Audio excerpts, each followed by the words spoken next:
نصلی علی رسول کریم اما بعد۔ آج زائرین حرمین طیبین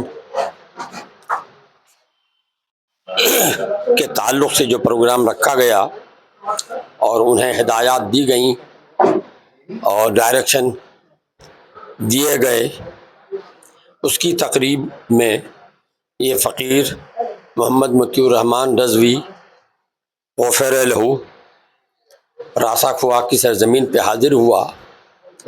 ہمارے عزیز علماء کرام نے جو ٹور کی بنیاد یہاں رکھی اور اس کے ذریعے سے زائرین حرم کو سہولت پہنچانے کا عزم کیا ہے اور جو بتایا بڑا ہی خوش آئند ہے۔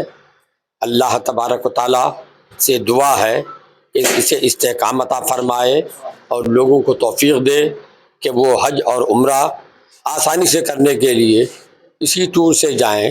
آج یہاں کے اس ٹور کی آفس کا افتتاح بھی ہوا اور یہاں سے زائرین حرم کو انشاءاللہ ہر ممکن سہولت پہنچائی جائے گی۔